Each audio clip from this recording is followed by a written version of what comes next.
পানি দেয়া জমিনটারে পাক বানায় দিই। এইভাবে ফেরেশতারা পর্যন্ত আল্লাহর কাছে আবদার করে। তখনই আল্লাহ পাক কয়, রে জমিন, এ জমিন ভালো করে শোন, আমি আল্লাহ দেখতেছি এই জমিনে কত গুনাহ হয়, কত অত্যাচার হয়, কত জুলুম হয়। এরপর আমি কেন ধরি না জানুন? কারণ এই মানুষকে আমি আল্লাহ বড় আদর করে বানাইছি। আসমান আল্লাহ বানাইছেন কুন ফায়াকুন বইলা, জমিন আল্লাহ বানাইছেন কুন ফায়াকুন বইলা, ফেরেশতা আল্লাহ বানাইছেন কুন ফায়াকুন বইলা। কিন্তু আমারে আপনারে আল্লাহ পাক কুন ফায়াকুন বলে বানায় না। আমারে আপনারে যখন আল্লাহ বানাইছে, আল্লাহ পাক বলে খালাকতু বিয়াদাইয়া, আমি আমার নিজের হাত দিয়া বান্দা বান্দিরে বানাইছি। আল্লাহ পাক কইরে জমিন, যতদিন পর্যন্ত জমিনের ভিতরে চার দল থাকবে আমি জমিন টিকায় রাখবো। আল্লাহু আকবার জোরে বল। যতদিন পর্যন্ত জমিনে চার দল থাকবে আমি জমিন টিকায় রাখবো। লাউলা মাশাইকু রুক্কা ওয়াশ শাবাবু খুশা ওয়াল আতফালু রুদ্দা ওয়াল আনআমু রুত্তা লাজআলতুস সামাআ হাদিদা ওয়াল আরদা খাফসাফা ওয়াত তুরাবা রামাদা ওয়ামা আনজালতু মিনাস সামাই কাতরা ওয়ামা আমবাততু মিনাল আরদি নাবাতা বাল আনজালতু আলাইকুমুল আযাবা সাব্বা। আল্লাহ পাক বলে, জানোনি চার দল যতদিন জমিনের ভিতরে থাকবে, এক নাম্বার হলো জমিনের ভিতরে আমি আল্লাহ যখন দেখি আমার কিছু বৃদ্ধ বান্দা বান্দি চুল দাড়ি তাদের সাদা হয়ে গেছে, কোমরে তার ব্যথা, হাঁটুতে তার ব্যথা, চামড়াটা পর্যন্ত ঢিলা হয়ে গেছে, চোখেও ঠিক মতো দেখে না, এরপর লাঠি বর দিয়া আমার ঘর মসজিদের দিকে আগায়, টুকটুক টুকটুক করে করে যখন মসজিদের দিকে যায়, সাজদা দিতে তার বড় কষ্ট হয়, রুকু দিলে তার বড় কষ্ট হয়, মনে হয় যেন তার পায়ের রগ ছিঁড়ে যাইতেছে। এত কষ্ট করে যখন আমার বান্দা আমার কদমে সাজদা দেয়, তখন এই জমিনের প্রতি আমার মায়া লেগে যায়। আল্লাহ দুই নম্বর কয় ওয়াশাবাবু খুশা, আমি যখন জমিনের ভিতরে দেখি কিছু যুবক যৌবনের পাগলামি করে না, এই যৌবনের পাগলা গুণা তারে গুনার দিকে নিতে চায়, অন্যায়ের দিকে নিতে চায়, কিন্তু পাগলা গুণা লাগাম টেনে ধরে, বন্ধুরা তারে অন্যায় কাজে নিয়ে যেতে চায়। যুবক কয় না, আমি আমার আল্লাহকে ভয় করি, কেউ না দেখলেও দেখেন আমার আল্লাহ। ঠিক কিনা জোরে কও। রাতের অন্ধকারে দেখেন কে, পানির নিচেও দেখেন কে, দরজা বন্ধ করলেও দেখেন কে। উস্তাদের চোখ ফাঁকি দেওয়া যায়, বাপ মার চোখ ফাঁকি দেওয়া যায়, সমাজের মানুষের চোখটাও ফাঁকি দেওয়া যায়। ফাঁকি দেওয়া যায় না একমাত্র কার চোখ? আওয়াজ আসতে কেন জোরে বলো, কার? আল্লাহ পাক কয়, আমি যখন দেখি জমিনের ভিতরে কিছু যুবক যৌবনে পাগলামি করে না, না না, যৌবনে তার মসজিদে পাওয়া যায়, যৌবনে তার মাথায় টুপি পাওয়া যায়, যৌবনে তার মুখে আমার নবীর সুন্নত দাড়ি পাওয়া যায়, যৌবনে তার বাপ মার সেবা করতে দেখা যায়, যৌবনে মুরব্বীদের সম্মান করতে পাওয়া যায়, উলামায়ে কেরামকে তাজিম করতে দেখা যায়, যৌবনে সে গানের আয়োজন করে না, উলামায়ে কেরামকে আইন ওয়াজ মাহফিলের আয়োজন করে, সমাজের ভালো ভালো কাজ সে জড়িত হয়, অন্যায় কাজ থেকে সমাজকে বাধা দেয়, সমাজকে রক্ষা করে। আল্লাহ পাক কয়, দিলের ভিতরে দুনিয়ার নাপাক প্রেম অন্তরে নেয় না, দিলের ভিতরে আমি আল্লাহর প্রেম জমায় নেয়। ওই যুবকের কলিজার দিকে যখন আমি আল্লাহ কুদরতি নজরে তাকাই, তখন এই গুনাহগার জমিনের প্রতি আমার বড় মায়া লেগে যায়। আল্লাহ পাক কয়, আরেক দল হলো ওয়াল আতফালু রুদ্দা, আমি যখন সমাজের ভিতরে দেখি ঘরে ঘরে কিছু শিশু বাচ্চা রয়েছে যাদের কোনো গুনাহ নাই, তারা নিষ্পাপ, তারা বড় অবুঝ। গুনাহ যদি করছে তার ঘরের বাপে করছে, মায়ে করছে, গুনাহ যদি করছে তার ভাইয়ে করছে, বোনে করছে। মানুষ গুনাহ করেছে কিন্তু অবুঝ শিশু বাচ্চাটার কোনো গুনাহ নাই, তার উপরে শরীয়তের কোনো বিধি বিধানও নাই। মানুষের গুনার কারণে যখন আযাব আর গজব থেকে আসতে চায়, আমি আল্লাহ চাই দেখি গজবের ভিতরে অবুঝ শিশু বাচ্চাগুলো গজবে পড়ে যাচ্ছে, অথচ এদের কোনো অপরাধ নেই, অন্যায় নেই। তখনই আমার রহমতকে আমি আল্লাহ ছেড়ে দেই। ইন্না রাহমাতি সাবাকাত আলা গাযাবি, আমি আমার রহমতকে তখন ছেড়ে দেই, আমার রহমত তখন গজবের আগে চলে যায়। গুনার কারণে গজব ধেয়ে আসে, কিন্তু যখন চাইয়া দেখি শিশু বাচ্চাগুলা গজবে পড়ে যায়, এই ঘরের মধ্যে তার বাবার গুনার কারণে, মার গুনার কারণে, ভাইয়ের গুনার কারণে, বোনের গুনার কারণে রিজিক বন্ধ হয়ে যাওয়ার কথা, রিজিক বন্ধ হয়ে যাওয়ার কথা, তার ইনকামের ব্যবস্থা বন্ধ হয়ে যাওয়ার কথা, কারণ গুনার কারণে তার গজব আইতেছে। কিন্তু আমি আল্লাহ যখন দেখি ওই ঘরের ভিতরে দুইটা অবুঝ শিশু বাচ্চা আছে, একটা মাসুম নিষ্পাপ শিশু আছে, ওই শিশুটার কোনো গুনাহ নাই, তখন ওই শিশুর উসিলায় আমি আল্লাহ নাফরমান সবাই খানা খাওয়াই রিজিক দেই। এজন্য অবুঝ শিশুদেরকে অযথা মারবেন না, অযথা গালাগালি করবেন না। তোমার আমার মতো বড় গুনাহগারকে আল্লাহ পাক বহু আগে আল্লাহ পাক রিজিকের অভাব দিয়ে শেষ করে দিত, ঘরের ভিতরে আযাবের গজব নেমে আসতো, একে একে অশান্তিতে তুমি পড়ে যেতা। কিন্তু আল্লাহ পাক রব্বুল আলামিন কয়, ঘরের অবুঝ শিশুটার উসিলায় আমি আল্লাহ তোমার খাওয়াইতেছি। 4 নম্বরে আল্লাহ পাক বলে ওয়াল আনআমুরুত্তা, জমিনের ভিতরে আমি আল্লাহ যখন দেখি হাঁস মুরগি গরু ছাগল পশু পাখি, এদেরও শরীয়তের কোনো বিধি বিধান নাই, গরু ছাগলের উপরে নামাজ নাই, রোজা নাই, হালাল নাই, হারাম নাই, মানুষের গুনার কারণে যখন আযাব আর গজব আসে, গরু ছাগল হাঁস মুরগি পশু পাখিও গজবে পড়ে যায়, তখন আমি আল্লাহ এই জমিনের দিকে তাকাইলে এই জমিনের প্রতি তখনই মায়া লেগে যায়, আমার রহমত তখন গজবের আগে চলে যায়। দেখবেন বাবা যখন সন্তানকে মারতে আসে, তখন মা যদি মাঝখানে দাঁড়ায় হাত তুলে দাঁড়ায় থাকে, আমারে মারো, তখন কিন্তু বাবা সন্তানকে মারতে পারে না, হাত উঠে দাঁড়ায় থাকে। আল্লাহ বলে যখনই গজব আসে ধেয়ে আসে আমার বান্দা বান্দিকে শেষ করে দেওয়ার জন্য, আমি তখন রহমত ছেড়ে দেই, আমার রহমতটাও তখন হাত উঠাইয়া গজব আর বান্দা বান্দির মাঝখানে দাঁড়ায় থাকে। সুবহানাল্লাহ, আওয়াজ দিয়ে কও না সুবহানাল্লাহ, আরেকটু জোরে কও না সুবহানাল্লাহ। এজন্যই যুবক তোমার সেজদার বড় দাম, তোমার সেজদার উসিলায় আল্লাহ বলতেছে জমিন টিকে আছে। এ যুবক তোমার ওই কপালের সেজদার দাগের উসিলায় আল্লাহ বলে জমিন টিকা রাখছে। তুমি তোমারে চিনো না, তুমি চিনো না। এজন্যই হযরত ওমর ফারুক রাদিয়াল্লাহু তাআলা আনহু যুবকের কলিজায়, রাজ্যের ভিতরে যুবকদের কলিজায় আল্লাহর ভয় কেমন আছে এটা দেখার জন্য তিনি বের হয়ে গেছেন ছদ্মবেশে। ওমর তিনি দেখতে বের হলেন আমার রাজ্যের যুবকদের কলিজায় আল্লাহর ভয় কেমন আছে একটু খুঁজবো। ছদ্মবেশে তিনি যাইতেছেন মরুভূমি দিয়া, হঠাৎ করে দেখেন একজন যুবক বকরি রাখালি করে। ওমর পাশে যায় নিজের পরিচয় না দিয়া বলতেছেন, যুবক একটা ছাগল আমার কাছে বিক্রি করো, অনেকগুলি টাকা তুমি পাবা, যত চাইবা ততই দিমু। যুবক বলতেছে, মুসাফির এই ছাগলের মালিক আমি না, আমি একজন রাখাল, মালিক হলেন আমার অন্য। ওমর বলে, যুবক একটা ছাগল বেচলে মালিকে টের পাইতো না, ঠিক না? দোকানের একটা মাল যদি তুই আমার কাছে চুপে চুপে দিয়া দেস, তোর দোকানের মালিকে টের পাইতো না, ঠিক না? কিন্তু যুবক বলতেছে, না মুসাফির, আমার মালিক বড় চালাক, বের করার সময় গন্যা গন্যা বের করে, ঢুকাইবার সময় ছাগল গন্যা গন্যা ঢুকায়।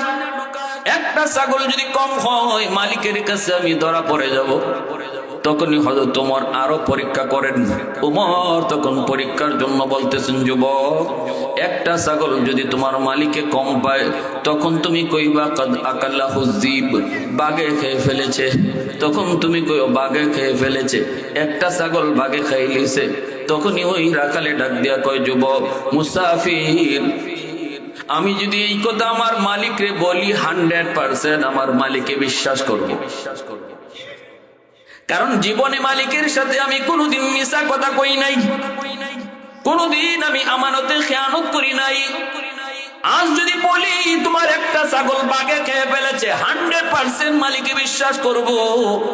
কিন্তু মুসাফির, তুমি আমাকে বলো দুনিয়ার মালিকরে আমি বুঝ দিলাম, ফাআইনাল্লাহ, আমি আমার আসমানের মালিকরে কই রাখলাম?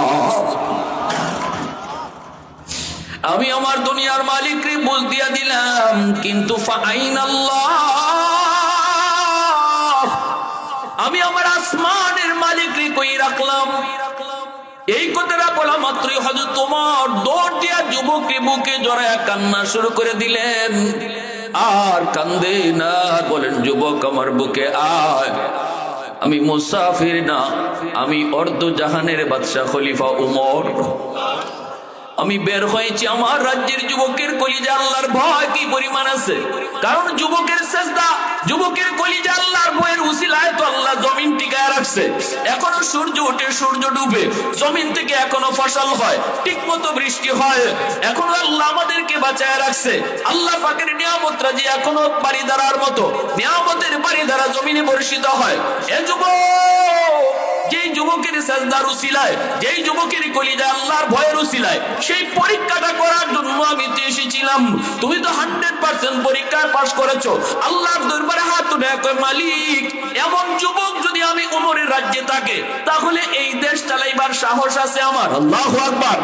তাহলে আমার বিশ্বাস তোমার রহমত এখনো জমিনে আছে, এখনো তোমার রহমত জমিনে জারি আছে।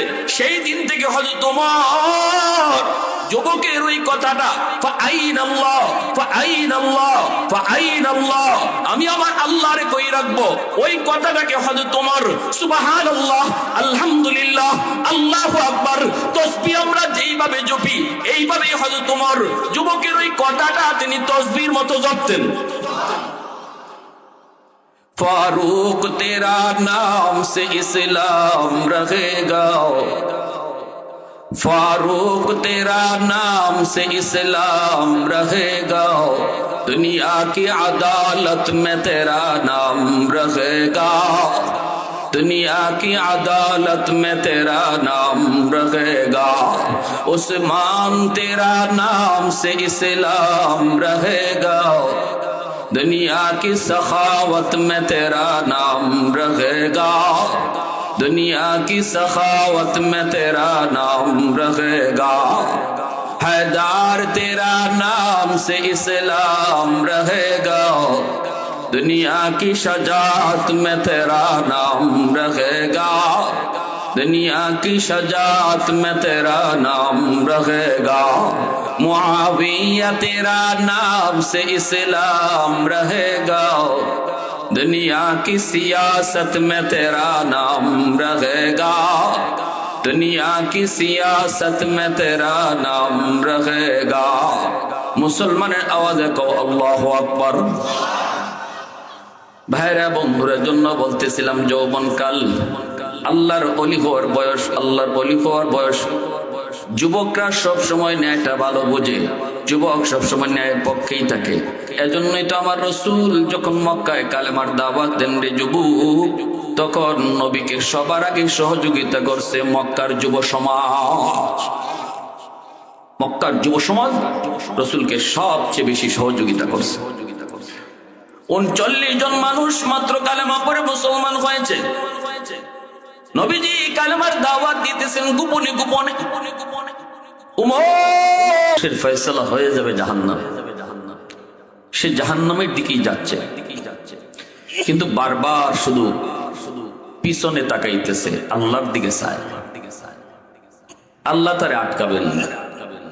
আল্লাহ বলবেন, কিরে বান্দা, তোর ফয়সালা হয়েছে জাহান্নাম, তুই জাহান্নামে যাবি, তো বারবার আমারে দেখোস কেন? আমার ভাই কি চাও? তখনই লোকটা বলবে, মালিক, দুনিয়ার জমিনে শুনেছি, উলামায়ে কেরামের জবানে শুনেছি, হাসরের ময়দানে আল্লাহ তুমি নাকি ছোট থেকে ছোট উসিলায় বহু বান্দা বান্দির মাফ করবো। কেন জানি গো আমার মন বলে, আজ হাসরের ময়দানে কোন একটা উসিলা ধরে তুমি আমাকে মাফ করে দাও কিনা, এই বুক ভরা আশা নিয়ে শুধু বারবার তোমার দিকে তাকায়। আল্লাহ পাক বলবে, ফেরেশতারা আমার বান্দারে ফিরে আনো। তার কথাটা আমি আল্লাহর কাছে খুব ভালো লাগছে। আমলনামা আমি আল্লাহকে আবার দেখাও। আমি নিজে তার আমল নামাটা দেখব। আল্লাহ পাক নিজেই তার আমল নামাটা নিজেই আল্লাহ দেখা শুরু করবেন। আল্লাহ পাক তখন বলবেন, বান্দা এই যে তোর আমল নামায় গুনার পাল্লা ভারী, নেকির পাল্লা হালকা, এজন্যই তোমার ফয়সালা হয়েছে জাহান্নাম। কিন্তু বান্দা বল, ওই যে তোর আমল নামায় আমি দেখতেছি দুনিয়ার অমুক জায়গায় একটা মাহফিল, ওই যে মনে করেন পুরুষোত্তমপুর, মনে করেন পুরুষোত্তমপুরের আজকের মাহফিলে তোরে কোনো এক জায়গায় বসা দেখা যাইতেছে। বান্দা বল, কেন তুমি সেখানে হাজির হয়েছ? সুবহানাল্লাহ। কইব মালিক, দুনিয়ার কোনো লোভে নয়, দুনিয়ার কোনো কিছু পাওয়ার জন্য নয়, ওই জায়গায় গিয়েছিলাম শুধুমাত্র তোমাকে খুশি করার জন্য। কথাটা শোনা মাত্রই আল্লাহ পাক বলবেন, বান্দা শোন, আমি আল্লাহর আদত হচ্ছে ক্ষমা করে দেওয়া, মাফ করে দেওয়া, কিন্তু আমার নিজাম হচ্ছে উসিলা ছাড়া মাফ করি না। ওই দিনে মাহফিলে বসাকে উসিলা বানায়া আজ হাসরের ময়দানে আমি আল্লাহ তোরেও মাফ করে দিলাম। মুসলমানের আওয়াজে কও সুবহানাল্লাহ, আরেকটু জোরে কও আল্লাহু আকবার, আরো জোরে আল্লাহু আকবার। প্রশংসা করব কার? আরো জোরে বলি কার? वहदत की हिफाजत नहीं बेक़ुव्वत बाज़ो, वहदत की हिफाजत नहीं बेक़ुव्वत बाज़ो, आती नहीं कुछ कमी हक़ खुदा दा, आती नहीं कुछ कमी हक़ खुदा दा। ऐ मर्द खुदा तुझको कुव्वत नहीं हासिल, जा बैठ किसी गार में अल्लाह को करिया, जा बैठ किसी गार में अल्लाह को करिया। ये सच है कि बातिल की तरफदार नहीं हम, गद्दार न समझो गम गद्दार नहीं हम, फूलों की तरह नरम मिजाज अपना है नज़र, हम तीर नहीं नेज़ा व तलवार नहीं हम, हम तीर नहीं नेज़ा व तलवार नहीं हम। मुसलमाনের আওয়াজে আবারও আল্লাহু আকবার। তাহলে এই মাহফিলে আসার দ্বারা, বসার দ্বারা লাভ আছে না নাই? আজকের এই মাহফিলে বসাকে ওসিলা বানায়া আল্লাহ যদি তোমাকে আমাকে মাফ করে দেন রে যুবক, বলো আল্লাহ পারে কি পারে না? এই ক্ষমতা আল্লাহর আছে না নাই?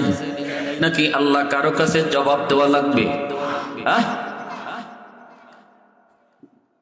উলামায়ে কেরামের চেহারার দিকে তাকাও, মহব্বতের নজরে তাকাও। হাসরের মাঠে এটাও নাজাতের উসিলা হয়ে যায়। ইমাম গাজ্জালি রাহমাতুল্লাহি আলাইহি দাকাইকুল আখবার নামক কিতাবের ভিতরে নবীর হাদিস এনেছেন,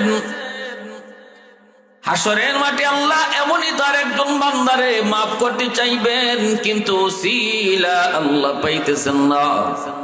এবার আল্লাহ নিজেই বলবে, বান্দা বল, দুনিয়াতে কোনদিন তুই কোনো আলেমের মজলিসে বসছিলি কিনা?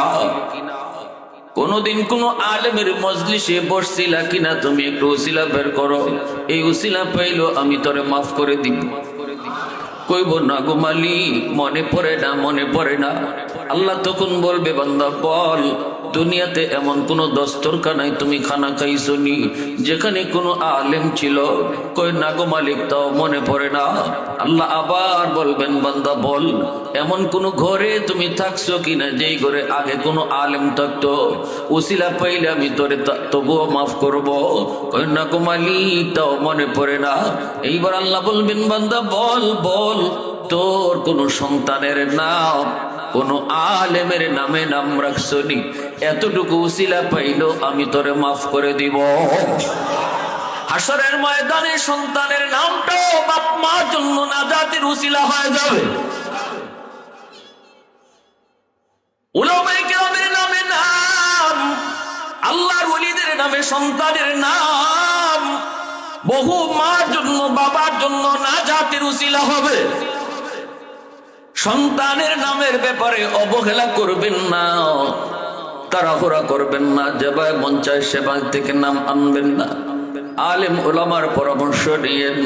আল্লাহ ওয়ালাদের নামে নাম রাখলে সেটাও নাজাতের উসিলা হয়।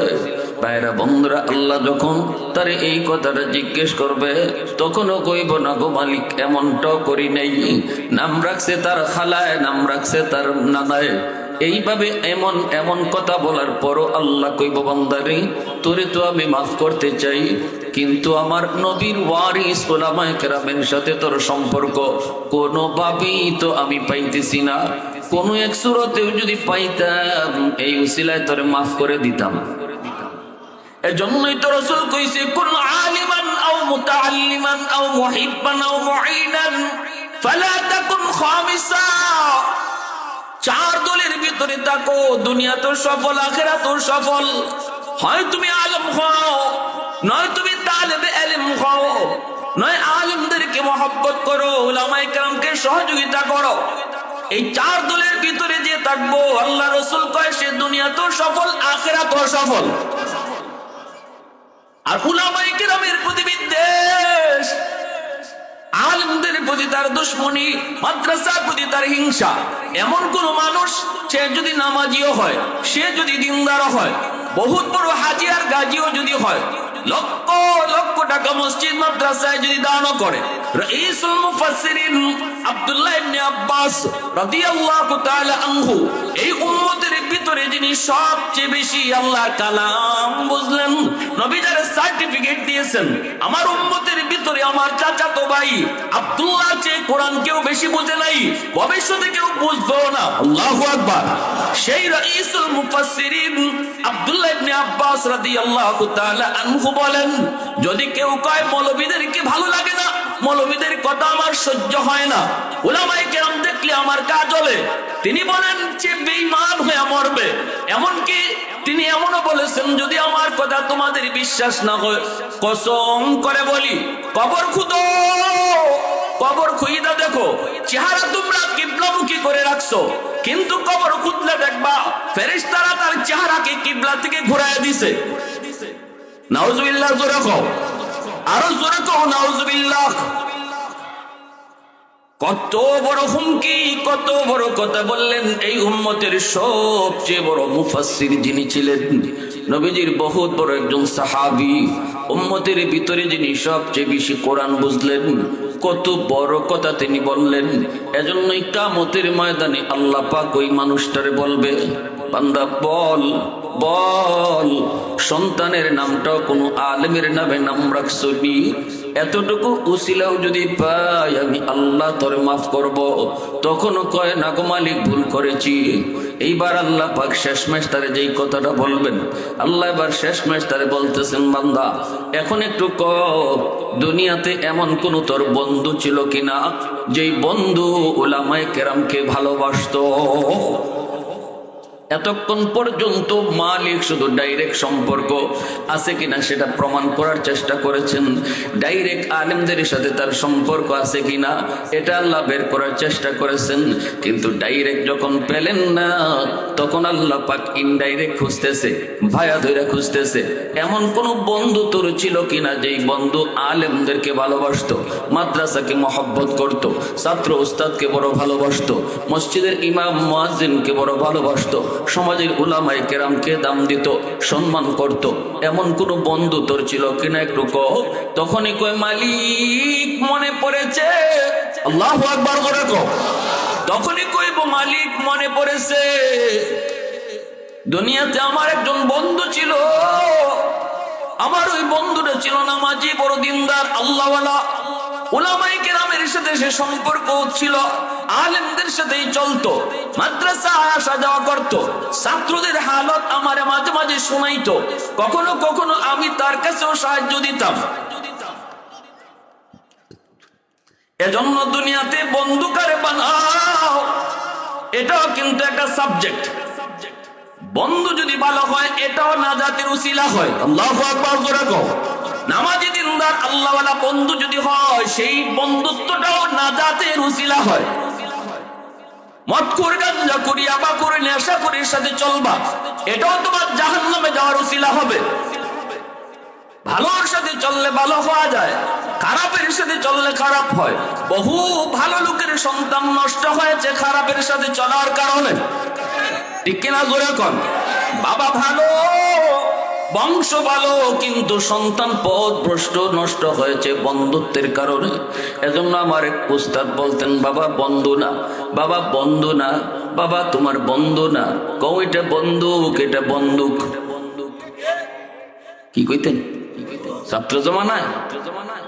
বেনামাজির সাথে চললে, পথভ্রষ্টের সাথে চললে আমার উস্তাদ কইতেন, বন্দুক কইও না, কও এটা বন্দুক। এটা কি? বন্ধু। আল্লাহ পাক বলবেন, বান্দা শুন, আমার নবী নায়েবে রাসূল উলামায়ে কেরামের সাথে তোর সম্পর্ক ডাইরেক্ট প্রমাণিত হয় নাই, কিন্তু ইনডাইরেক্ট প্রমাণিত হয়েছে। আল্লাহ ফেরেশতাদেরকে ডাক দিয়া বলবেন, ফেরেশতারা আমার বান্দারে আর জাহান্নামে নেওয়া লাগবে না। আমার আদত হচ্ছে মাফ করে দেওয়া, কিন্তু নিজাম হলো উসিলা লাগবে। সুবহানাল্লাহ। আমার নবীর নায়েবে রাসূল উলামায়ে কেরামের সাথে তার সম্পর্ক ডাইরেক্ট প্রমাণিত হয় নাই, ইনডাইরেক্ট প্রমাণিত হয়েছে। এই উসিলা ধরে আমি আল্লাহ হাসরের ময়দানে তার নাজাতের ফয়সালা দিলাম। আবার একটু কও না জোরে সুবহানাল্লাহ, আরো জোরে সুবহানাল্লাহ। এজন্য আমার ভাইরা বন্ধুরা শোনো, মাহফিলে বসলে লাভ আসেনি না নাই? উলামায়ে কেরামের চেহারা দেখলে লাভ আসেনি না নাই? আলেমদের মজলিসে বসলে লাভ আসেনি না নাই? ভাইরে যুবক, দুনিয়া বেশি দিনের না, অল্প দিনের ভিতরে হায়াতের জিন্দেগি শেষ হয়ে যাবে। কেউ জানে না কখন কার টিকেট চলে আসে। বাবার আগে কত সন্তান কবরে চলে যায়, দাদার আগে কত নাতি কবরে চলে যায়, বড় ভাইয়ের আগে ছোট ভাই কবরে চলে যায়। পত্রিকার পাতা উল্টাইলে দেখি শুধু যুবকের মৃত্যু আর মৃত্যু। গাড়ি অ্যাক্সিডেন্টে বুড়া মানুষ মারা যায় না, পত্রিকার পাতা উল্টায় দেখো রে যুবক, ঘর থেকে যুবক বের হয়েছে মার কাছ থেকে বিদায় নিয়া, ঘর থেকে বাবা বের হয়েছে সন্তানের কাছ থেকে হাসি মুখে বিদায় নিয়া। সেই বাবা আর সন্তানের কাছে ফিরে আসে না, সেই সন্তান আর মার কাছে ফিরে না। অতএব বাহাদুরি করো না, হায়াতের বাহাদুরি করো না। গ্যারান্টি নেই আজকে তোমার যৌবনকাল চলে, তুমি তোমার জীবনে বৃদ্ধকাল পাবা, এর কোনো গ্যারান্টি আসেনি। এজন্যই আল্লাহ পাক বলেন, শুনো, পবিত্র কোরআনে সূরাতুত তিনের মধ্যে আল্লাহ 4টা কসম খায় বলেন, ওয়াত্তিন ওয়াজ্জাইতুন ওয়া তুরি সিনিন ওয়া হাযাল বালাদিল আমিন। আল্লাহ বলেন, তিনের কসম, জাইতুনের কসম, পবিত্র তুর পাহাড়ের কসম, পবিত্র মক্কা নগরীর কসম। 4 জিনিস কসমকে আল্লাহ পাক বলেন, যেই যুবক যৌবনে আমি আল্লাহর গোলামি করবে, যেই যুবক যৌবনে আমাকে ভয় করে চলবে, বৃদ্ধ বয়সে এসে যখন এই আমলটা করতে পারবে না, গায়ে তার শক্তি থাকবে না, কোমরে তার ব্যথা থাকবে, হাঁটুতে তার জোর থাকবে না, 5 ওয়াক্ত নামাজ মসজিদে যায় পড়ছে, গায়ে যতদিন শক্তি ছিল এখন তার গায়ে শক্তি নাই, ঘরের মধ্যে নামাজ পড়ে, আল্লাহ পাক কসম করে বলেন, ইল্লাল্লাযীনা আমানু ওয়া আমিলুস সালিহাত ফালাহুম আজরুন গায়রু মামনুন। আল্লাহ বলে, যুবক যৌবনে 5 ওয়াক্ত নামাজ তুমি মসজিদে গিয়ে আদায় করেছো, আজ তুমি ঘরে নামাজ পড়ো, গায়ে তোমার শক্তি নাই, কিন্তু এই শক্তি নিজে নিজে তুমি খাও নাই, বুড়া তুমি নিজে নিজে খাও নাই, বৃদ্ধ আমি আল্লাহ তোমাকে বানাইছি। অতএব বুড়া হওয়ার কারণে, গায়ের শক্তি কমে যাওয়ার কারণে যদি তুমি ঘরে নামাজ পড়ো, ঘরের নামাজের সওয়াব আমল নামায় উঠবে না, বরং যৌবনে মসজিদের সওয়াব আমি আমল নামায় উঠায় দিব। যুবক নামাজ পড়লো ঘরে, কিন্তু আমল নামায় আল্লাহ পাক উঠায় দিবেন মসজিদে জামাতের সওয়াব। ঠিক তেমনি ভাবে যখন তাহাজ্জুদের নামাজ পড়তো, গায়ে তোমার শক্তি ছিল, এখন তুমি শক্তি নেই, তাহাজ্জুদের নামাজ তুমি পড়তে পারো না, ঘুমায় রয়েছো, আফসোস করো, ও মালিক আমারও তো মন চাই তাহাজ্জুদ পড়তে, কিন্তু আমার গায়ে তো শক্তি নেই, আল্লাহ উঠতে তো পারি না, আল্লাহ কোমরে তো জোর নেই। এই আফসোসটা তুমি করতেছো। আল্লাহ কয় বান্দারে আমি সব দেখি। ফেরেশতাদেরকে আল্লাহ ডাক দেয়া কয়, ফেরেশতারা শোন, আমার বান্দা নিজে নিজে বুড়া হয় নেই, নিজে নিজে তার শক্তি ক্ষয় নেই, আমি তার শক্তি কেড়ে নিয়েছি, আমি তারে বুড়া বানাইছি। যদি আগের মতোই শক্তি থাকতো, তোমরা ফেরেশতারা যেমন একই বয়সে আছো, তোমাদের জীবনে এরকম যৌবন আর বুড়া বয়স নেই, একই বয়সের মধ্যে তোমরা আছো। অতএব রুকুতে যে আসো রুকুতেই আসো, সেজদায় যে আসো সেজদায় আসো।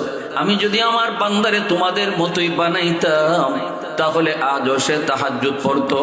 অতএব আমার বান্দা যদিও ঘুমাই রইছে, তবু আমল নামায় তাহাজ্জুদের সওয়াব উঠায়া দাও। আরেকটু আওয়াজ দিয়া কও না সুবহানাল্লাহ। প্রশংসা করব কার? জোরে কও মালিকের নাম কার? الحمد لمن قدر خيرا وخبالا الحمد لمن قدر خيرا وخبالا والشكر لمن صور حسنا وجمالا فرد صمد عن صفة خلق بريء رب أزلي خلق الخلق كمالا لا ضد ولا ند ولا حد لمولى لا ضد ولا ند ولا حد لمولى الآن كما كان ولم يلق زوالا الآن كما كان ولم يلق زوالا মুসলমানের আওয়াজে কও আল্লাহু আকবার। তাহলে বোঝা গেল, গায়ে যতদিন শক্তি আছে এতদিন যদি কেউ আল্লাহর বন্দেগী করে, যেই বয়সে তার গায়ে শক্তি থাকবে না, তার যৌবনের সবগুলি আমল আল্লাহ পাক বুড়া বয়সে জারি রাখবে। আল্লাহ পাক তার ইবাদতের পেনশন দিবে। দুনিয়ার সরকার আমাদেরকে পেনশন দেয়, নির্ধারিত বয়স পর্যন্ত সরকারের অফিসে ডিউটি করলে সরকার খুশি হয়ে এক পর্যায়ে বলে, এখন আর অফিস করা লাগবে না, তুমি ঘরে বসা থাকো, তোমাকে ঘরে বসায় বসায় পেনশন দেব।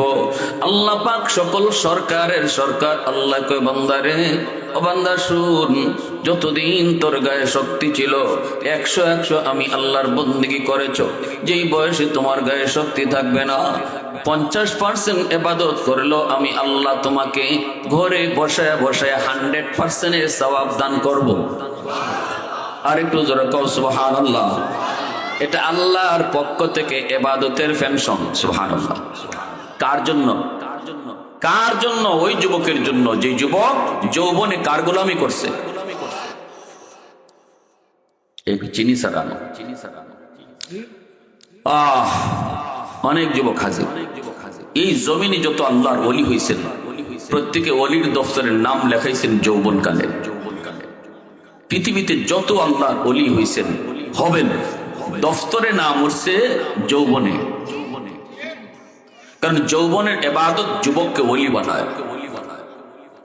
এই বয়সের ইবাদতটা আল্লাহর কাছে এত ভালো লাগে, এত প্রিয়।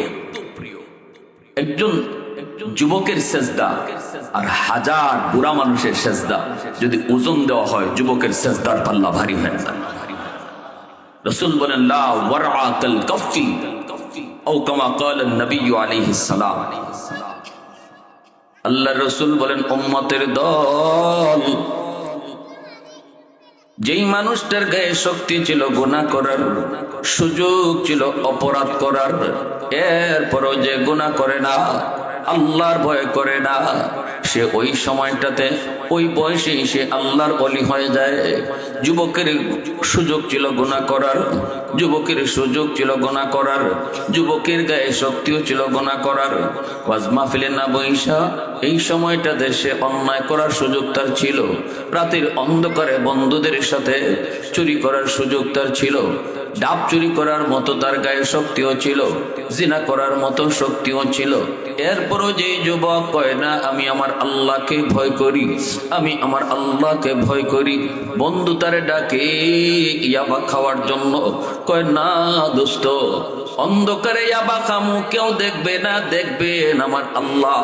এই চিন্তাটা কইরে যে যুবক গুনাহ থেকে বিরত থাকবে, রাসূল বলেন তোমরা জানো না ওই যুবক যৌবনী আল্লাহর ওলি হয়ে যায়। শুধু তাই নয় রে যুবক, শুধু তাই নয়, হাদিসে কুদসিতে আল্লাহ কি বলতেছে শোনো। আল্লাহ পাক রব্বুল আলামিন কই শোনো, আলা কুল্লা ইয়াউমিন ওয়াল আরদু ইস্তাজিলু রাব্বাহু ওয়াল মালাইকাতু ইস্তাজিলু রাব্বাহু ওয়াল বাহরা ইস্তাজিলু রাব্বাহু আবতালিউ ইবনা আদম ফি কারি। আল্লাহ পাক বলে জানোনি প্রতিদিন আমি আল্লাহর কাছে জমিন আবদার করে আর কই মালিক অনুমতি দিবানি, ও মালিক অনুমতি দিবানি, নাফরমানদেরকে আমি জমিন গিলে ফেলবো, সুদকুর ঘুষখোরকে আমি জমিন গিলে ফেলবো। আবতালিউ ইবনা আদম ফি কারি। আল্লাহ পাক কয় কেন? কয় মালিক আমি ঘুষখোরের পায়ের বোঝা আর কতদিন নিব, সুদখোরের বাড়ির বোঝা আর কত কাল আমি জমিন সইব, বেনামাজির পায়ের আওয়াজ আমি জমিন আর কতদিন শুনবো। আসবিরু ইলা মাতা আসবিরু, আসবিরু ইলা মাতা আসবিরু, ধৈর্য ধরতেছি তো আর কত কাল ধৈর্য ধরবো? সুবহানাল্লাহ জোরে কও। আপনাদের এই টুকের বাজারের জমিন প্রতিদিন আল্লাহর কাছে দরখাস্ত করে, আল্লাহ বেনামাজিরে আর কতদিন হাঁটতে দিব, ও মালিক সুদখোরের এই বাড়ির বোঝা আমি জমিন আর কত কাল নিব। এইভাবে আল্লাহর কাছে আবদার করে মালিক অনুমতি দিবানি, অনুমতি দিবানি। ওই বাড়িটা আমি ধসায় দেই, ওই নাফরমানকে আমি জিন্দা কবর দিয়ে ফেলি। বেনামাজি নামাজটা না পইরা কেমনে তোমার জমিনের উপর দিয়ে হাঁটতেছে? আর কতকাল, আর কতকাল হাঁটবে গো আল্লাহ?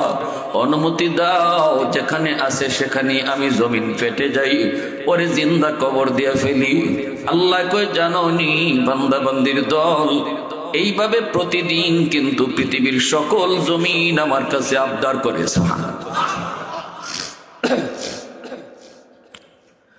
মাত্র 5.9 পয়েন্টের একটা ঝাঁকুনি দেয়া গেছে শুক্রবারে, 2-3 শুক্রবার আগে, ঠিক না?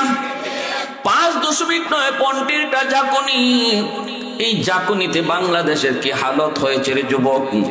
ঢাকা শহরের কত বিল্ডিং গুলো একটার উপর আরেকটা ধসে পড়েছে। এইভাবে আমরা দেখেছি সোশ্যাল মিডিয়ায়। এই মাত্র একটা ছোটখাটো ঝাঁকুনির দ্বারা বাবা সন্তানকে রেখে দৌড় দিছে, খবর নেই, মা সন্তান রেখে দৌড় দিছে, খবর নেই। আল্লাহ পাক কই না না না, 5 আর 10 আর নয়, 5% আর 10% নয়, 100% ঝাঁকুনি দিতে চায় জমিন। প্রতিদিন আমার কাছে কয় আল্লাহ একটু কও না, একটু অনুমতি দাও না। মালিক জরিপ চালাইলে নামাজির সংখ্যা বেশি, বেনামাজির সংখ্যা বেশি। বাজারে জরিপ করলে বেনামাজির সংখ্যা বেশি, গ্রামে জরিপ করলে বেনামাজির সংখ্যা বেশি, ঘরে জরিপ করলেও বেনামাজির সংখ্যা বেশি। ও মালিক, জমিনের ভিতরে শুধু গুনার আয়োজন, নাফরমানের সংখ্যাই বেশি। আল্লাহ অনুমতি দাও না, একটু 100% ঝাঁকুনি দেই। আল্লাহ পাক কয় আমি জমিনকে ধমক দিয়া থামায় দেই। আল্লাহু আকবার জোরে কও। আল্লাহ কয় আমি জমিনকে ধমক দিয়া থামায় দেই, জমিন থাম। গুনাহ যদি করে তো বান্দা আমার করছে, তোর কি? সুবহানাল্লাহ জোরে। আমার বান্দারে আমি বানাইছি, গুনাহ করলে আমার করে তোর কি? সুবহানাল্লাহ। মানুষ বানাইছে আমি, মায়া তো আমার, মারলে তো আমার কষ্ট, তোর কি? ঠিক না? ওয়াল বাহরা ইস্তাজিলু রাব্বাহু। আল্লাহ কই শুধু জমিন নয়, সাগর, মহাসাগর এইভাবে আবদার করে। সাগর মহাসাগর ডাক দেয়া কয় আল্লাহ, কক্সবাজার সমুদ্র সৈকতের পারে আইসা কত নাফরমানিতে লিপ্ত হয়, আমি পানি আর কত কাল এই গুনাহ চায় চায় দেখমু। সাগরের পানিটা ডাক দিয়া আল্লাহ রে কয় আল্লাহ, এই নাফরমানদের নাফরমানি আমি এই সাগরের পানি আর কতদিন দেখমু, অনুমতি দাও, ডুবায়া দেই ডুবায়া দেই ডুবায়া দেই, নাফরমান গুলাকে আমি ডুবায়া দেই। চার ভাগের ভিতরে 3 ভাগটাই আল্লাহ শুধু পানি দিয়া সাজায় রাখছে দুনিয়া, একটা ভাগ মাত্র মাটি। এই মাটিকে যদি পানি চায় মুহূর্তের ভিতরে ডুবাইতে পারেনি না, পারে না। আল্লাহ বলে ওই পানি ডাক দেয়া কয় মালিক অনুমতি দাও, অনুমতি দাও, সব ডুবাই দেই। নাফরমানরা জমিনটারে নাপাক বানায় ফেলছে, এই আমি পানি দেয়া জমিনটারে পাক বানায় দিই। এইভাবে ফেরেশতারা পর্যন্ত আল্লাহর কাছে আবদার করে। তখনই আল্লাহ পাক কয় রে জমিন, এ জমিন ভালো করে শোন, আমি আল্লাহ দেখতেছি জমিনে কত গুনাহ হয়, কত অত্যাচার হয়, কত জুলুম হয়, এরপর আমি কেন ধরি না জানুন? কারণ এই মানুষকে আমি আল্লাহ বড় আদর করে বানাইছি। আসমান আল্লাহ বানাইছেন কুন ফায়াকুন বইলা, জমিন আল্লাহ বানাইছেন কুন ফায়াকুন বইলা, ফেরেশতা আল্লাহ বানাইছেন কুন ফায়াকুন বইলা, কিন্তু আমারে আপনারে আল্লাহ পাক কুন ফায়াকুন বলে বানায় না। আমারে আপনারে যখন আল্লাহ বানাইছে, আল্লাহ পাক বলে খালাকতু বিয়াদাইয়া, আমি আমার নিজের হাত দিয়া বান্দা বান্দিরে বানাইছি। আল্লাহ পাক কইরে জমিন, যতদিন পর্যন্ত জমিনের ভিতরে 4 দল থাকবে আমি জমিন টিকায় রাখবো। আল্লাহু আকবার জোরে বল। যতদিন পর্যন্ত জমিনে 4 দল থাকবে আমি জমিন টিকায় রাখবো। লাউলা মাশাইকু রুক্কা ওয়াশ শাবাবু খুশা ওয়াল আতফালু রুদ্দা ওয়াল আনআমু রুত্তা লাজআলতুস সামাআ হাদিদা ওয়াল আরদা খাফসাফা ওয়াত তুরাবা রামাদা ওয়ামা আনজালতু মিনাস সামাই কাতরা ওয়ামা আমবাততু মিনাল আরদি নাবাতা বাল আনজালতু আলাইকুমুল আযাবা সাব্বা। আল্লাহ পাক বলে জানোনি 4 দল যতদিন জমিনের ভিতরে থাকবে, 1 নাম্বার হলো জমিনের ভিতরে আমি আল্লাহ যখন দেখি আমার কিছু বৃদ্ধ বান্দা বান্দি চুল দাড়ি তাদের সাদা হয়ে গেছে, কোমরে তার ব্যথা, হাঁটুতে তার ব্যথা, চামড়াটা পর্যন্ত ঢিলা হয়ে গেছে, চোখেও ঠিক মতো দেখে না, এরপর লাঠি বর দিয়া আমার ঘর মসজিদের দিকে আগায়, টুকটুক টুকটুক করে করে যখন মসজিদের দিকে যায়, সাজদা দিতে তার বড় কষ্ট হয়, রুকু দিলে তার বড় কষ্ট হয়, মনে হয় যেন তার পায়ের রগ ছিঁড়ে যাইতেছে। এত কষ্ট করে যখন আমার বান্দা আমার কদমে সাজদা দেয়, তখন এই জমিনের প্রতি আমার মায়া লেগে যায়। আল্লাহ 2 নাম্বার কয় ওয়াশাবাবু খুশা, আমি যখন জমিনের ভিতরে দেখি কিছু যুবক যৌবনের পাগলামি করে না, এই যৌবনের পাগলা গুড়া তারে গুনাহের দিকে নিতে চায়, অন্যায়ের দিকে নিতে চায়, কিন্তু পাগলা গুড়া লাগাম টেনে ধরে বন্ধুরা তারে অন্যায় কাজে নিয়ে যেতে চায়। যুবক কয় না, আমি আমার আল্লাহকে ভয় করি, কেউ না দেখলেও দেখেন আমার আল্লাহ, ঠিক কিনা জোরে কও। রাতের অন্ধকারে দেখেন কে, পানির নিচেও দেখেন কে, দরজা বন্ধ করলেও দেখেন কে। উস্তাদের চোখ ফাঁকি দেওয়া যায়, বাপ মার চোখ ফাঁকি দেওয়া যায়, সমাজের মানুষের চোখটাও ফাঁকি দেওয়া যায়। ফাঁকি দেওয়া যায় না একমাত্র কার চোখ?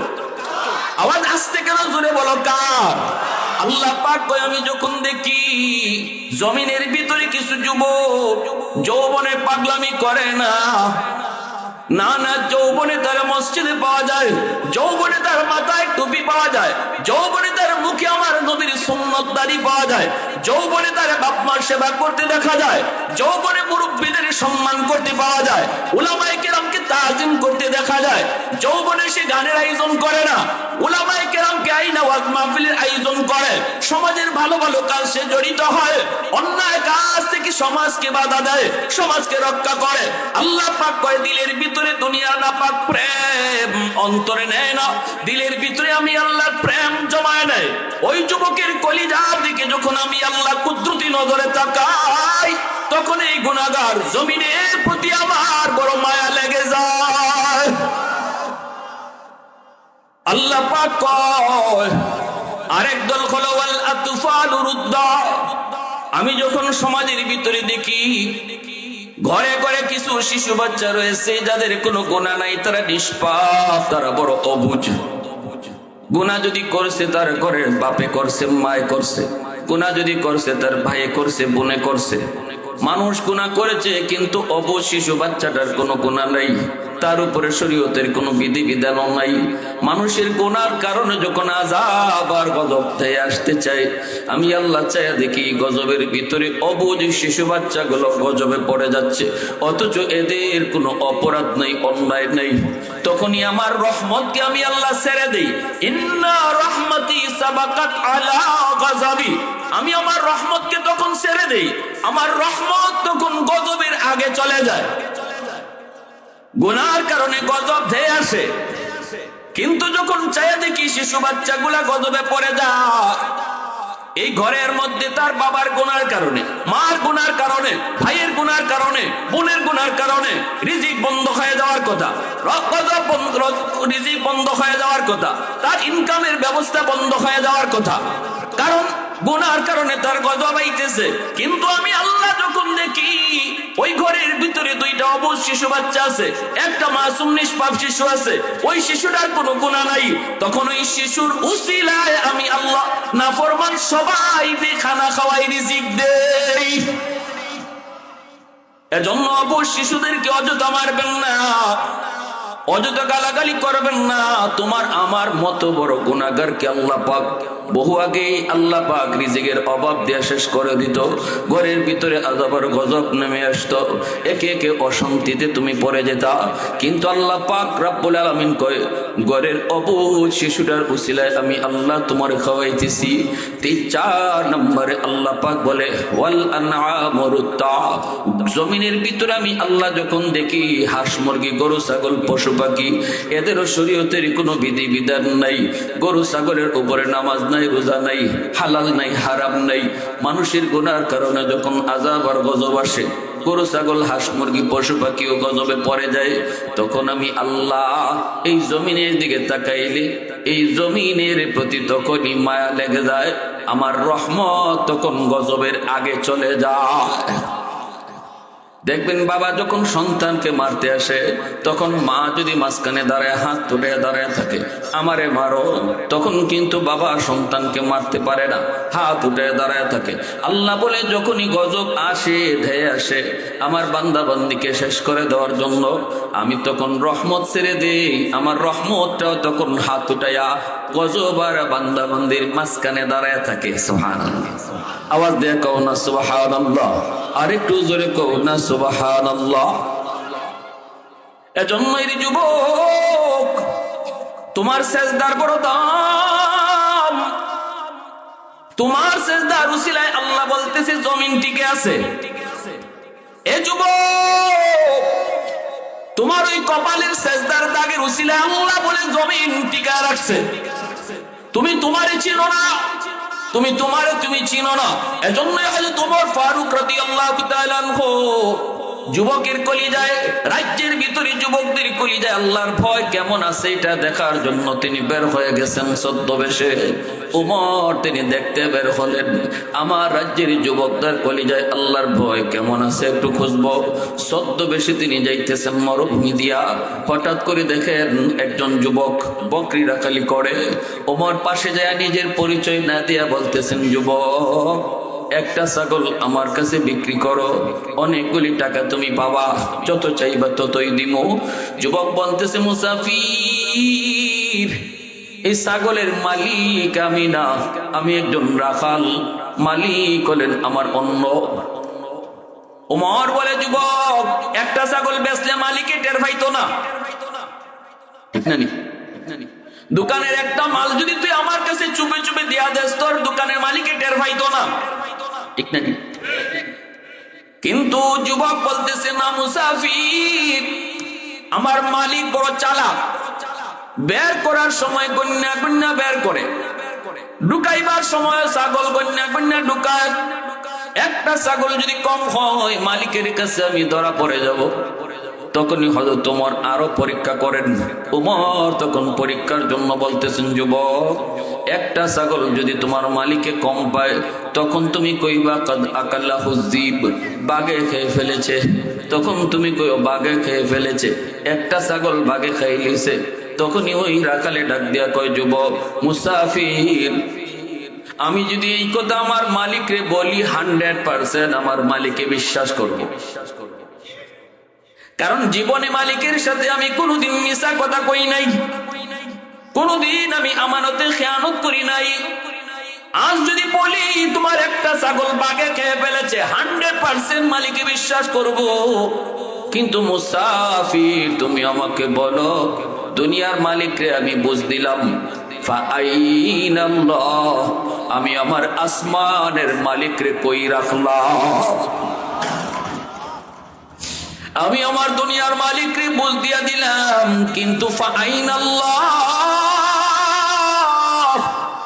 আমি আমার আসমানের মালিকরে কই রাখলাম? এই কথাটা বলা মাত্রই হযরত ওমর দৌড় দিয়া যুবককে বুকে জড়ায়া কান্না শুরু করে দিলেন। আর কান্দে না, বলেন, যুবক আমার বুকে আয়, আমি মুসাফির না, আমি অর্ধ জাহানের বাদশা খলিফা ওমর। আমি বের হয়েছি, আমার রাজ্যের যুবকের কলিজা আল্লাহর ভয় কি পরিমাণ আছে। কারণ যুবকের সেজদা, যুবকের কলিজা আল্লাহর ভয়ের উসিলায় তো আল্লাহ জমিন টিকায় রাখছে। এখনো সূর্য ওঠে, সূর্য ডুবে, জমিন থেকে এখনো ফসল হয়, ঠিক মতো বৃষ্টি হয়, এখনো আল্লাহ আমাদেরকে বাঁচায় রাখছে। আল্লাহ পাকের নিয়ামতরা যে এখনো বাড়ি দাঁড়ার মতো, নিয়ামতের বাড়ি দ্বারা জমিনে বর্ষিত হয়। এ যুবক, যেই যুবকের সাজদার উসিলায়, যেই যুবকের কলিজা আল্লাহর ভয়ের উসিলায় সেই পরীক্ষাটা করার জন্য আমি তো এসেছিলাম। তুমি তো 100% পরীক্ষায় পাস করেছো। আল্লাহর দরবারে হাত তুলে কয়, মালিক, এমন যুবক যদি আমি ওমরের রাজ্যে থাকে তাহলে এই দেশ চালাইবার সাহস আছে আমার। আল্লাহু আকবার। তাহলে আমার বিশ্বাস তোমার রহমত এখনো জমিনে আছে, এখনো তোমার রহমত জমিনে জারি আছে। সেই দিন থেকে হযরত ওমর যুবকের ওই কথাটা, ফাআইনাল্লাহ, ফাআইনাল্লাহ, ফাআইনাল্লাহ, আমি আমার আল্লাহরে কই রাখবো, ওই কথাটাকে হযরত ওমর সুবহানাল্লাহ, আলহামদুলিল্লাহ, আল্লাহু আকবার তাসবিহ আমরা যেইভাবে জপি, এইভাবেই হযরত ওমর যুবকের ওই কথাটা তিনি তাসবিহর মতো জপতেন।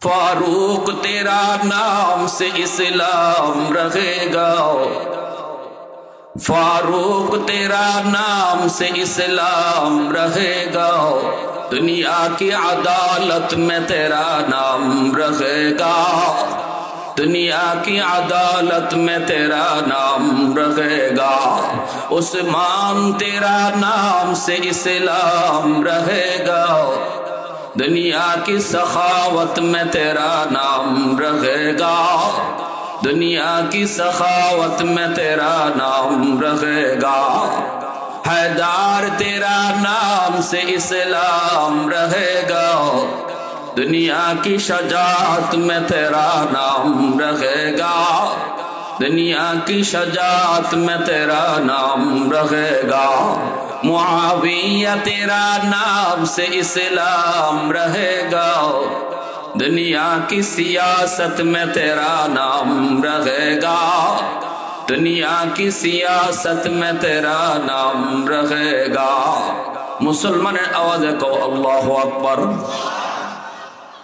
ভাইরা বন্ধুদের জন্য বলতেছিলাম, যৌবনকাল আল্লাহর ওলি হওয়ার বয়স, আল্লাহর ওলি হওয়ার বয়স। যুবকরা সব সময় ন্যায়টা ভালো বোঝে, যুবক সব সময় ন্যায়ের পক্ষেই থাকে। এজন্যই তো আমার রাসূল যখন মক্কায় কালেমার দাওয়াত দেন রে যুবক, তখন নবীকে সবার আগে সহযোগিতা করছে মক্কার যুব সমাজ। মক্কার যুব সমাজ রাসূলকে সবচেয়ে বেশি সহযোগিতা করছে। 39 জন মানুষ মাত্র কালেমা পড়ে মুসলমান হয়েছে।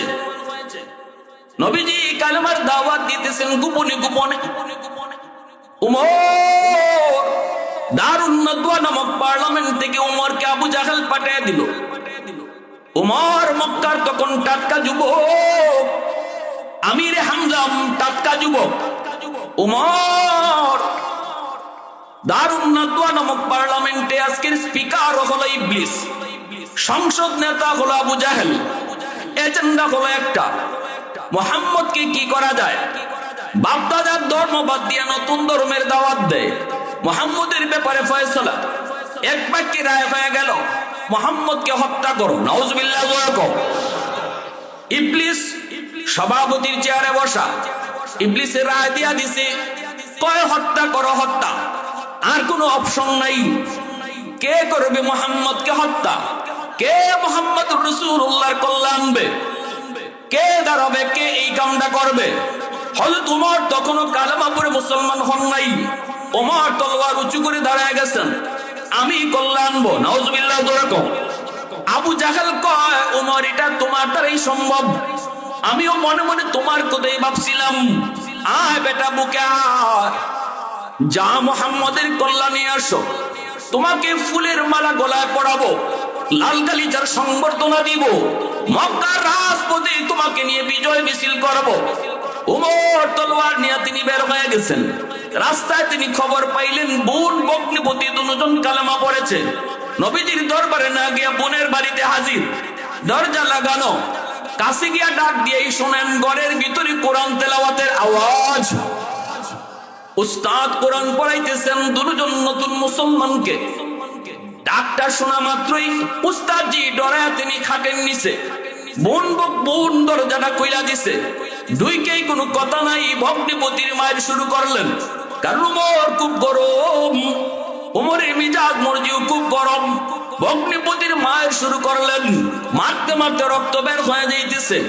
বোন আইসে দৌড় দিয়া ফিরানোর জন্য আইসা দেখে ভাইয়া স্বামীরে তো একদম মেরে ফেলতেছে।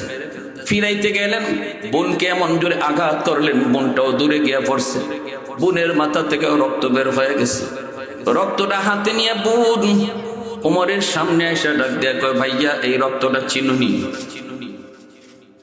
তুমি যেই বাবার সন্তান, আমিও ওই বাপের মেয়ে, ঠিক না? তুমি যেই বাপের ছেলে, আমি ওই বাপের মেয়ে, রক্ত কিন্তু এক। আল্লাহু আকবার। তোমার গায়ে যদ্দুর গোসা আছে, আমার গায়েও এদ্দুর গোসা আছে, কারণ রক্ত কিন্তু আলাদা না, রক্ত এক, ঠিক না? যেই মাত্র গরম হইয়া বুনে কথা কইছে, সাথে সাথে ওমর ঠান্ডা। আল্লাহু আকবার।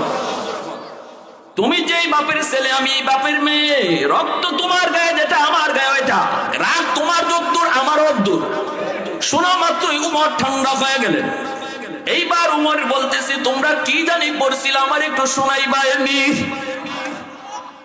চকির নিচ থেকে ওই উস্তাদজি বের হয়ে বলতেছেন, ওমর তোমার এই কথার মধ্যে আমি ইমানের নূর পাইতেছি। আর আমি গতকাল নবীজির সাথে সাহাবায়ে কেরাম আমরা একটা দোয়াত শরীক ছিলাম।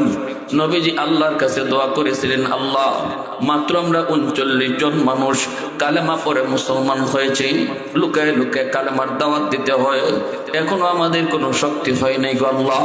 হয় আবু জাহেল নয়তো ওমর, দুইজনের কোনো একজনকে কালেমা পড়ায়া তুমি মুসলমানদের শক্তি বাড়ায় দাও, ইসলামের শক্তি তুমি বাড়ায় দাও। নবীজি দোয়া করেছেন, মনে হয় ওমর আল্লাহ তোমার ব্যাপারে দোয়া কবুল করে ফেলছে, ঠিক না? আবু জাহেলের ব্যাপারে দোয়া কবুল হয়নি। নবীজি সাহাবী কারা হবে এর পরীক্ষা নেন আল্লাহ নিজে। যেই সাহাবী হতে চায় পরীক্ষা নেন আল্লাহ নিজের। কিসের পরীক্ষা? মৌখিক না লেখিক? না, মৌখিকও নয়, লেখিকও নয়, কলবের পরীক্ষা।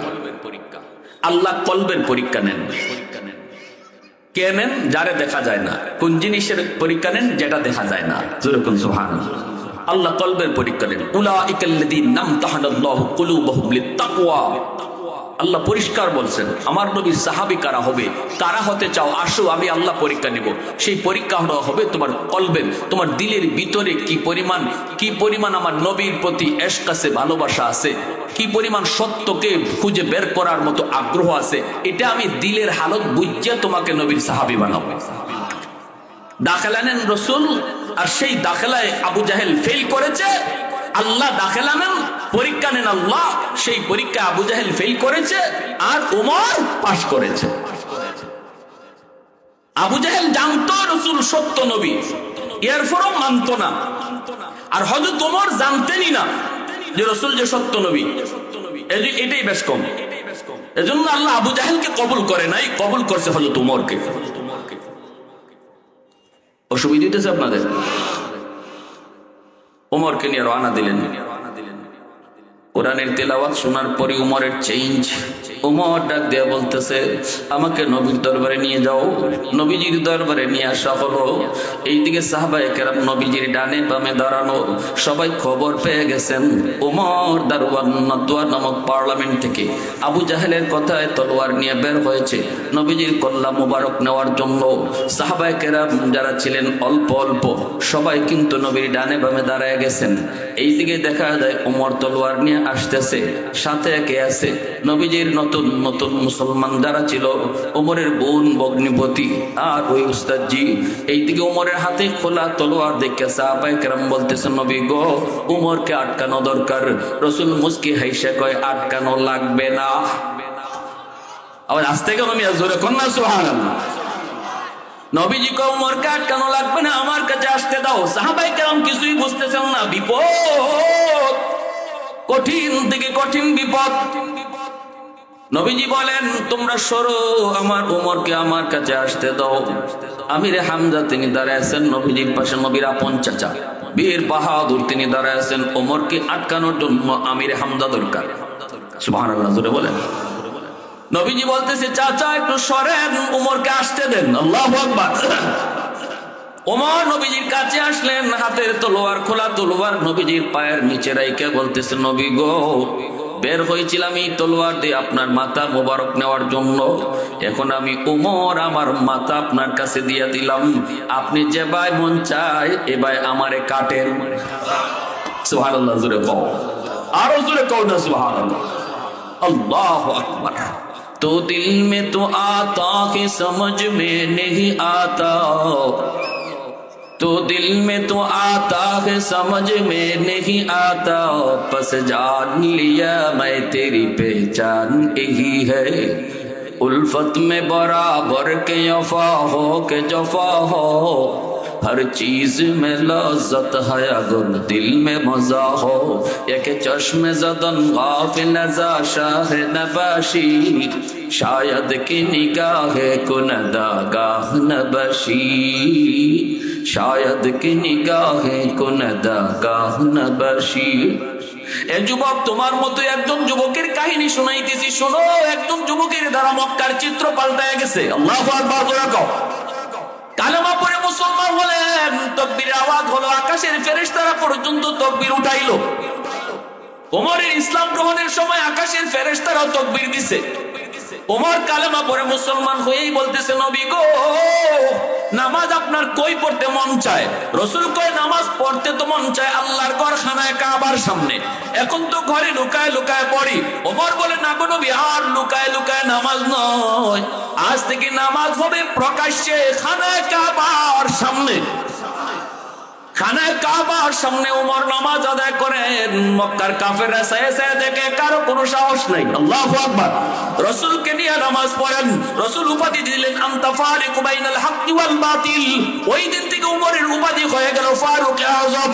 ওমর কালেমা পড়ে মুসলমান হলেন, নবীকে নিয়ে নামাজ পড়লেন। এরপরে বলতেছেন, নবী গো, মক্কার রাজপথে কালেমার মিছিল করতে মন চায়। রসুল বলে, মিছিলটা তুমি কোত্থেকে শুরু করবা, কোন দিকে তুমি নিবা? ওমর কয়, মিছিল শুরু হবে আপনার কদম মুবারক থেকে, আর লং মার্চ করবে ওই সংসদের দিকে, যেই সংসদ থেকে আমাকে পাঠানো হয়েছিল আপনার মাথা মুবারক নেওয়ার জন্য। সংসদে শয়তান এখনো বসা, এখনো আবু জাহেল বসা।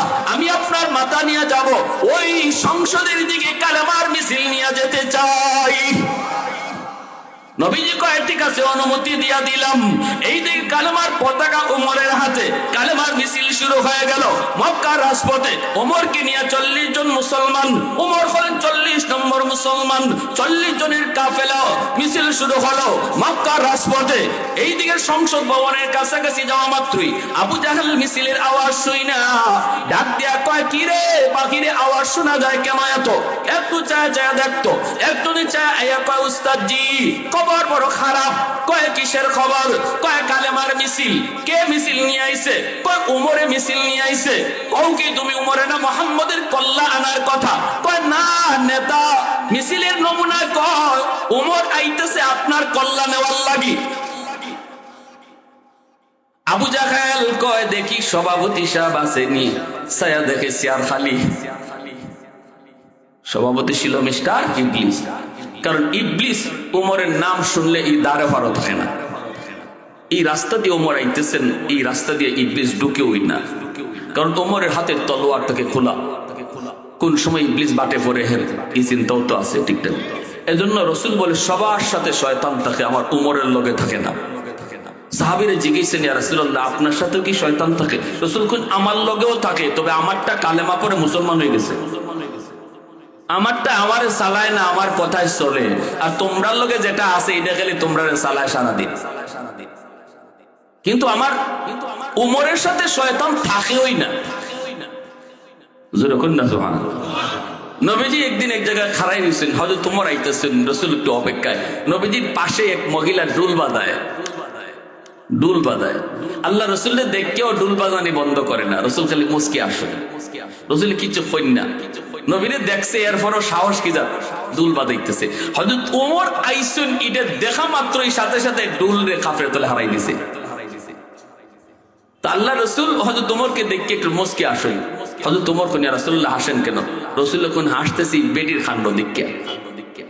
কি দিয়েছে? বেটির দ্বারা আমি অতক্ষণ খারাই দিছি, বেটি আমার ড্যাম কেয়ার তবলা বাজায় ওই খবরই নেই, কিন্তু তোমার ছায়া খালি দেখছে, সাথে সাথে ডুল রে কাফের তলে হারাইয়া পুরা বালা মানুষ ফেরেশতা। তো হযরত ওমর রাগ হয়ে গেছেন, মহিলার খালি কিচ্ছু কইবা। এমনি রসুল কইন উমর থামো, কিচ্ছু কইও না, বেটির দোষ না। হযরত ওমর কইন ইয়া রাসূলুল্লাহ এটা কি দেখো বেটির দোষ না? বলে হয় এটা বেটির দোষ না তো, এতক্ষণ পর্যন্ত বেটির লগে শয়তান আছিল, এজন্য আমারও কেয়ার করছে না। আর যেই মাত্র তোমারে দেখছে শয়তান গেছি গে, তুই বেটির কি দোষ? দোষ তো শয়তানের, ঠিক কিনা? আল্লাহ এরকম যুবকদের দ্বারাই কালেমার পতাকা পথ পথ করে মক্কায় উড়েছে, মদিনায় উড়েছে। এজন্য যুবক তৈয়ার হও, আগামীর দিন হবে ইসলামের, আগামীর দিন হবে কোরআনের, আগামীর সমাজ হবে ইসলামের। যদি মুসলিম যুব সমাজ তোমরা তৈয়ার থাকো, কারা কারা রাজি আছে একটু হাত উঠে আল্লাহকে দেখো। আল্লাহ তুমি কবুল করো, সবাই বলি আমিন। ওয়া আখির দাওয়ানা আনিল হামদুলিল্লাহি রাব্বিল আলামিন। সুপ্রিয় উপস্থিতি, আমাদের মধ্যে উপস্থিত হয়েছেন সদর ঢাকা থেকে আগত পীরে কামেল হযরত মাওলানা মুফতি সুহাইল আহমদ কাসিমি সাহেব, বসুন্ধরা, ঢাকা। হুজুর এখন রেস্টে আছেন। এর আগে বয়ান করবেন হযরত মাওলানা আমিনুদ্দিন মৌসুম সাহেব, সুনামগঞ্জি। এখন আপনাদের